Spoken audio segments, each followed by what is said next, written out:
What's going on, guys? Welcome to another episode of Smash JT. Recently there was a leak of the Lenovo Legion Go, and I put leak in heavy quotations because it feels like this was done on purpose as a marketing ploy, just to get people talking about this thing before they actually unveil it September 1st.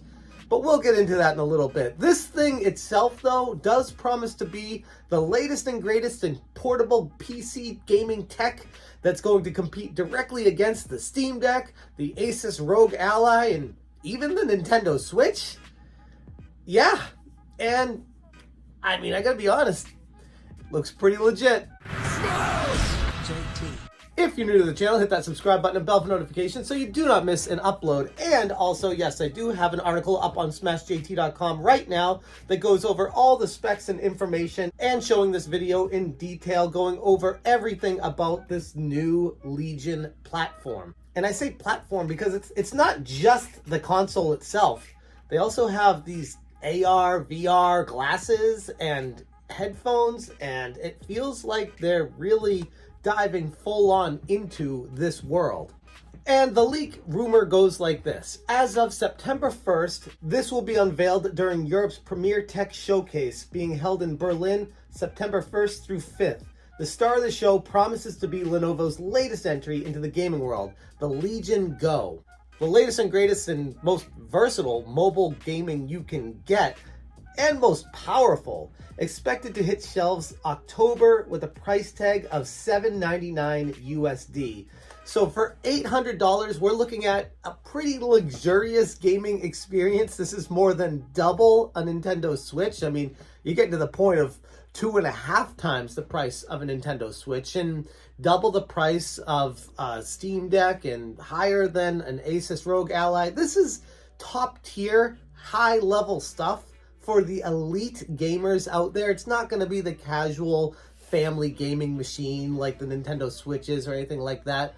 But what it can do promises a whole lot more. The display is an 8.8-inch QHD Plus screen that runs 2560 by 1600 IPS with a 144 Hz refresh rate. And the processor is going to be an AMD Ryzen Z1 Extreme with AMD RDNA graphics, memory of 16 gigs, 7500 megahertz, LPDDR5X on board, and the storage options from 256 gigs to 1 terabyte, the PCIe 4.0, NVMe M.2, and this will also allow for mini SD cards to go in up to 2 terabytes. The biggest takeaway from this thing is it runs Windows base. By default, a Windows platform. You don't need to try to jerry-rig it on your Steam Deck and get it up and running like that. One of my friends did that, and he said while he did get Windows up and running, it wasn't the ideal experience, and he ended up just wanting to go back to the original default settings of his Steam Deck. Whereas this comes with Windows 11 Home by default. You don't have to worry about trying to set up Windows or having it run. It just runs native on this. The battery is 49.2 WHR with super rapid charge feature. Controller battery is 900 mAh, and the power adapter is USB Type-C, 65 watts. The ports on this thing, multiple, including USB Type-C, micro SD card reader, and a 3.5 audio combo jack. As far as the controller input, the gamepad controls, touchpad, and Legion-specific buttons and triggers. The audio is used speakers with dual array near-field microphone, connectivity to Wi-Fi 6E and Bluetooth 5.2, and the software is running Legion Space with complimentary 3-month Xbox Game Pass Ultimate membership.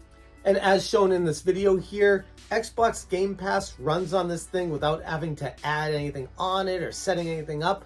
You can have it running base on the Windows, as opposed to my Steam Deck that I can get it. It's just a lot of extra steps and needing to put on my thinking cap and setting it all up.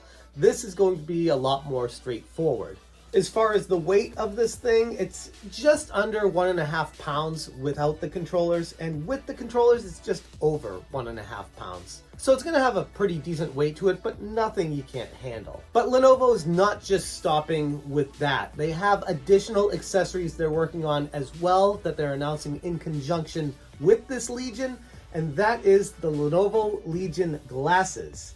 And these glasses are going to retail for about $499 USD. So we're looking at $500 for these bad boys with the display of a micro OLED resolution of 1920 by 1080 per eye, audio high fidelity built-in speakers.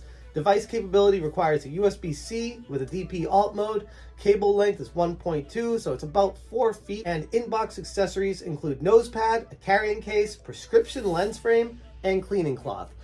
These things look like they're going to just provide a screen in front of you so that you don't need a TV to set up with them. And yeah, I don't think they're going to be actual VR. It's going to be more like AR glasses. But if you do want your Lenovo Legion Go to work on a TV, that's going to be possible as well via the USB-C out, just like you can do with the Steam Deck right now. And finally, the E510 7.1 RGB gaming in-ear headphones. Lenovo are launching these for a suggested retail price of $50. So that's if you want to get the full package of everything all out the door. You're looking at what, $800 plus $500 plus $50. You get this for $1,350 plus tax. In California, you're looking around $1,500 all in with everything. And that's a tall order. It's a high price to ask, but people will pay it. It's not ridiculous. It's not out of the question, especially for the capabilities and features of this Lenovo Legion Go. That's not to say it's without its detractions and negatives, but all in all, if you have infinite money, this is looking like the de facto one to own. The problem is most people don't have infinite money and they're going to be dealing with the, do I go all the way? Do I get the most ridiculously expensive thing? Or do I get something more in budget for my needs? And for me personally, while this is super exciting, I found myself playing my Nintendo Switch a lot more lately, especially with the games that have been coming out for it, between Tears of the Kingdom, Pikmin 4, and Sea of Stars, which I know is on Xbox as well and PlayStation 5, but so many great games with my Nintendo Switch that only for the base model is $300, comparing it to something that's $800 that also has detachable controllers and you can play first-person shooters using a navigating mouse pad separating it. It's cool. It's got a ton of features, and I'm not saying it's bad by any stretch.